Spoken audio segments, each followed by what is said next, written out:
You, my audience here on YouTube, have been asking these amazing questions about childhood trauma, and to answer them for you and all the people who happen to have similar questions, I'm sharing them here on my Ask the Fairy show.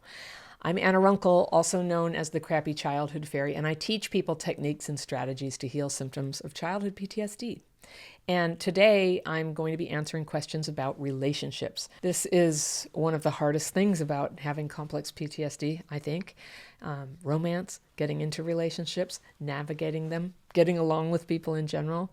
So a YouTube subscriber emailed me and says, I've been with my boyfriend for 3 years, 6 months dating now, and 2.5 years living together. I also have 2 daughters from a previous relationship. They're 6 and 8 years old, who live with us too. And the situation has gone from bad to unbearable in this relationship. There's not violence, but enough bad treatment that I know I have to leave. And because it's his house, it would be me and the kids who have to move out. I know it's the right thing, but the problem is all my abandoned stuff is up.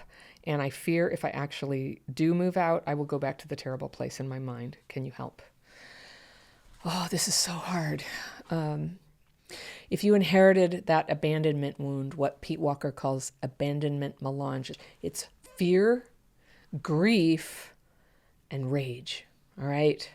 Those 3 things come together and it can be so intense.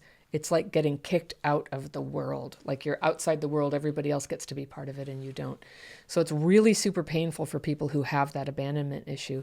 And I totally relate. It can be crippling on that power to get out of a relationship that you know is no good, that you need to get out. So I just want to say this is what you can do to try to hold together that abandonment reaction so that you can do what you need to do, because you know what you need to do. You need to go. So the first thing is you need to remind yourself and tell yourself, I am having a fear of abandonment. And that is one of the most powerful things you can do, is just know and remind yourself, this is a trauma reaction. This is not actually an authentic emotional response to something that's happening. It's a memory coming back from an old event and an old feeling that's coloring what's happening right now and making it seem much more unbearable than it is. You can bear this, but it's essential right now to tell the difference between this memory emotion and the proper emotion. Now, even if you're completely in present time, it's hard. Breaking up is hard and moving is hard, especially with kids. And from the rest of the note, I see that there's financial considerations. But you know what? It can only get better from here. It can only get better. Staying in a relationship that's causing people to suffer is never a good thing to do. And it's not good for the kids. This is not their dad. And the sooner you can make a clean break, don't even look back, get your stuff, get an apartment. If it needs to be tiny so you can afford it, that's okay. You and your girls can get through that. Things are going to get better.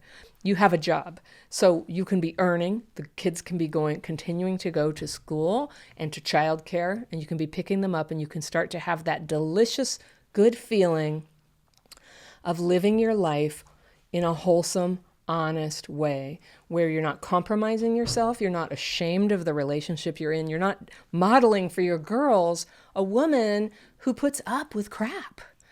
So that's not good for them. Better that they should have a bedroom while you sleep in the living room for a while, even if it's going to be a year or 2 years. It's better they should do that than they should watch you in a relationship that's full of tears and arguing and possibly worse. To do a big change like this, the second thing you'll need is connection with people. You need connection. You need people to support you. And what I remember about being in a bad relationship like that is that I was hiding a lot of what was going on. I was ashamed. People knew that I shouldn't be getting into that situation. And I had some prideful idea in my mind that I did not want to give them the satisfaction of being right. But you know what? Who cares? They were right. Who cares? They don't care. They only want the best for me. So me staying in that relationship or me hiding and isolating from everybody solves nothing. It's not going to make my life better. It's not going to make the relationship better. So it's just a bite the bullet and be honest with at least one person, maybe 3 would be better, who can give you some emotional support for what you're going through. Now, when we're going for emotional support, it's really easy when you have CPTSD, when you're drowning in emotions, to start dumping them all on the people who are trying to help you, and it can end up pushing them away. Has this ever happened to you? And so what's really important is that we start to have a line between what we need to do to have emotional relief and actually getting support from people, and not try to use them for everything under the sun.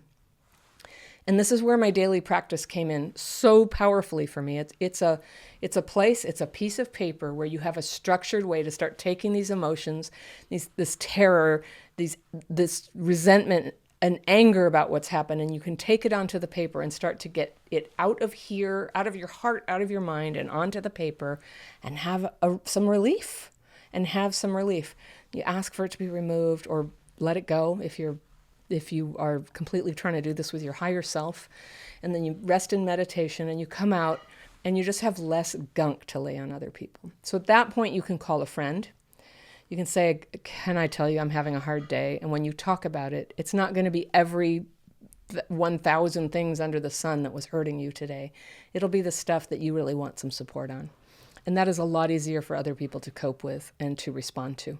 So those are my 3 suggestions. It's like, get real, that moving on, even if it's going to be a difficult situation, is still the right thing to do. To go ahead and get support from other people and get honest, and just let your pride take the blow so that you can be real and be loved and supported where you are. And the 3rd thing is to do the daily practice. Now, I know some people who are going through this are going to say, I really don't have anybody, but I want to tell you from experience, the way we don't have anybody, how that happens is we were hiding things. So if you have to, go to a 12-step meeting, go to something like Al-Anon, go somewhere where you can begin to talk to people, because every little bit that you connect to people opens doors to more connections and more support. And you can let it be a little one step at a time process. You don't have to run out there all at once. You don't have to have a perfect life to leave the relationship. Sometimes you just have to start from where you are. And I promise you that taking care of yourself in this way, even just having your simple dinner of some canned soup with your girls, is going to feel so good and help you feel strong about your life. So I really wish you well with that. Okay. All right. Next question is, how do I help my boyfriend see that he has childhood trauma and possibly narcissistic personality disorder? He has been, ever since, as long as I've been dating him, he's been having these episodes where he flies into a rage, and he tells me to get out of his life, that he wishes he had never met me and wishes I were dead. Then he's fine and he's sorry. How do I help my boyfriend see that he has childhood trauma and possibly narcissistic personality disorder? And then the person goes on to describe some pretty horrible behavior that is what I would say is emotionally abusive, but then it stops. So just to keep this general for everybody, I would say I get this question a lot from people who are partners of others, who either it's well known that they had trauma as kids and the partner knows it and the partner is working on it, or the partner is behaving badly and the person writing me is thinking, why would they do this to me? What's the possible explanation? They know there's trauma. They see this material about CPTSD causing us to act badly sometimes, and they think, maybe there's hope. And it's always true that there's hope. There's hope for everybody.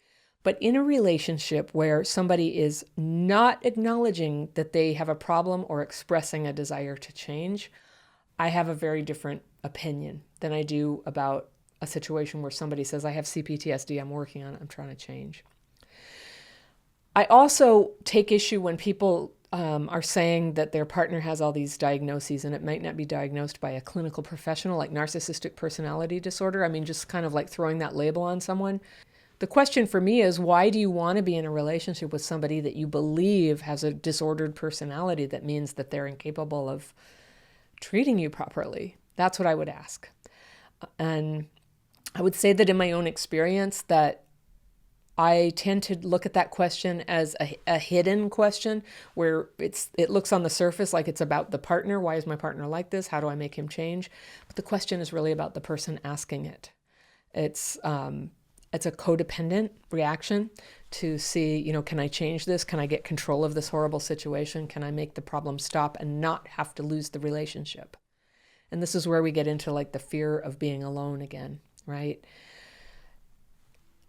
If your partner is mistreating you, I do not advocate that you keep trying to work that out.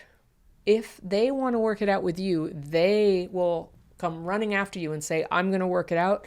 They will take action on it. They'll get in therapy or take classes, or they'll be taking action on it. They'll be the ones reading the book, not you, them. They will read the book. So if you find yourself, if you're the one doing all the research and you're trying to persuade them, you just kind of know you've gotten into a codependent dynamic. Now, the one time when I think this is probably a perfectly fine approach is if you're married to the person, or you have children together, so you have a very strong investment to really go for broke and see if you can possibly change the situation. And how lovely for people with CPTSD that somebody cares for them enough. But if you're just dating somebody and they're treating you that badly, I kind of just want to like hold you by the shoulders and look you in the eyes and go, hey, this was not what you were meant for. The person to date is somebody who treats you well. And there are people who had trauma who can treat you well. They can do that. They can take responsibility for themselves. You don't need to diagnose them. You don't need to research their condition. The purpose of dating is to see if somebody is the one for you, the person who you want to be with.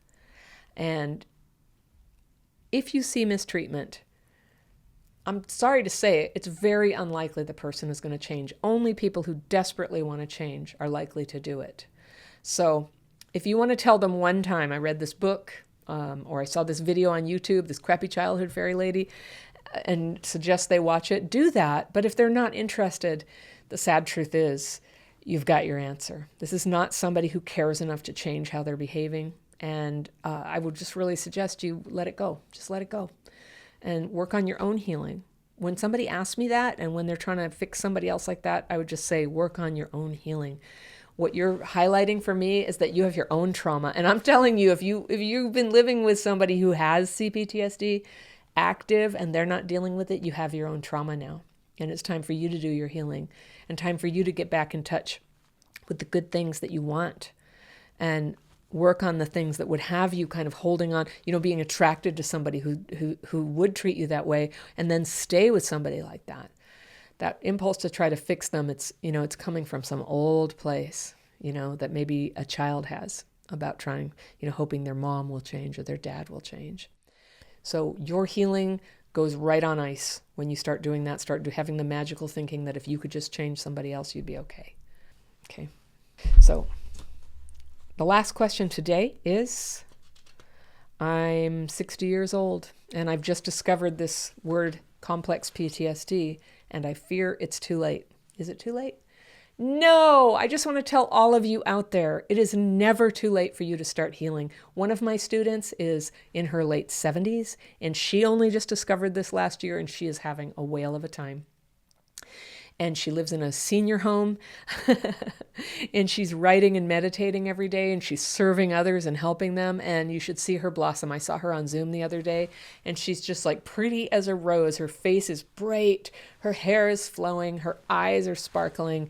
And you can be that way too, whether you're 20 or 90 or even older. It is never too late to start releasing the trauma and start having a new reaction and bringing forth the person you were always meant to be. So don't give up. I'm Anna Runkle. This is the Ask the Fairy Show, and I hope to see you again next week.